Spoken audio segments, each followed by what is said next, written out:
Hello friends, ഇന്ന് തുടക്കക്കാർക്ക് വേണ്ടിയിട്ടുള്ള ഒരു വീഡിയോ ആണ്. ഇഡ്ഡലി എങ്ങനെയാണ് തയ്യാറാക്കുന്നതെന്നാണ് ഇന്നത്തെ വീഡിയോയിൽ പറയുന്നത്. അതിന് വേണ്ടിയിട്ട് ഒരു ഗ്ലാസ് അരിയാണ് ഞാനിവിടെ എടുത്ത് വെച്ചിരിക്കുന്നത്. ഈ ഒരു ഗ്ലാസ്സിനാണ് ഒരു ഗ്ലാസ് എടുത്തിരിക്കുന്നത്. അപ്പോൾ ഇതിനകത്തേക്ക് അര ഗ്ലാസ് ഉഴുന്നാണ് എടുക്കുന്നത്. ദോശയ്ക്ക് നമ്മൾ എടുക്കുമ്പോൾ 3/4 ഗ്ലാസോളം ഉഴുന്നെടുക്കാറുണ്ട്. ഇഡ്ഡലിക്ക് കുറച്ച് കുറവ് മതി. ഇനി എന്താണ് ഇതിലേക്ക് ചേർക്കുന്നത് നോക്കാം.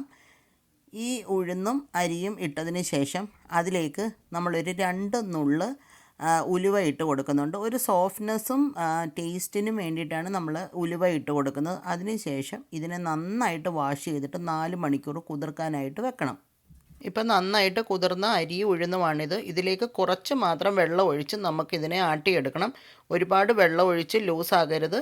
അപ്പം നമുക്കിതിനെ അരച്ചെടുക്കാം. ഇപ്പം മാവ് അരച്ച് എല്ലാം എടുത്തിട്ടുണ്ട്. അതിൻ്റെ കൺസിസ്റ്റൻസി എന്ന് പറഞ്ഞു കഴിഞ്ഞാൽ നല്ല ഒരു തിക്കായിട്ടായിരിക്കണം. ഇതുപോലെ ഇരിക്കണം, ഒരുപാട് ലൂസാകരുത്. അപ്പോൾ ഇനി നമുക്കിതിനെ 12 മണിക്കൂർ റെസ്റ്റ് ചെയ്യാനായിട്ട് വെക്കാം. അതിനുശേഷം ഇഡ്ഡലി തയ്യാറാക്കാം.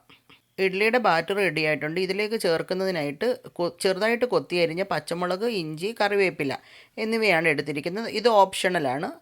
ഇനി നമുക്ക് ഒരു ഇഡ്ഡലിയുടെ തട്ടെടുത്തിട്ട് എണ്ണ തടവിയതിന് ശേഷം അതിൻ്റെ ഓരോ ഹോളിലേക്ക് നമുക്ക് മാവ് ഒഴിച്ച് കൊടുക്കാം. അതിനുശേഷം ഇതിനെ ആവിയിൽ പുഴുങ്ങിയെടുക്കാം.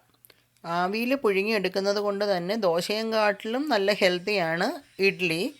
ഇപ്പം നമ്മുടെ ഇഡ്ഡലി തയ്യാറായിട്ടുണ്ട്. വളരെ സോഫ്റ്റാണ്. ഞാനിപ്പം കാണിച്ചു തരാം. നന്നായിട്ട് പ്രസ്സൊക്കെ ആവുന്നുണ്ട്. അപ്പോൾ എല്ലാവരും ട്രൈ ചെയ്യണം. നമ്മുടെ ഒതൻറ്റിക് ബ്രേക്ക്ഫാസ്റ്റാണ് ഇഡ്ഡലി. സാമ്പാർ, ചട്നി ഇതിൻ്റെ കൂടെയൊക്കെ നമുക്കിത് കഴിക്കാം. വീഡിയോ ഇഷ്ടപ്പെട്ടെങ്കിൽ ലൈക്ക് അടിക്കണം. Thank you for watching my video.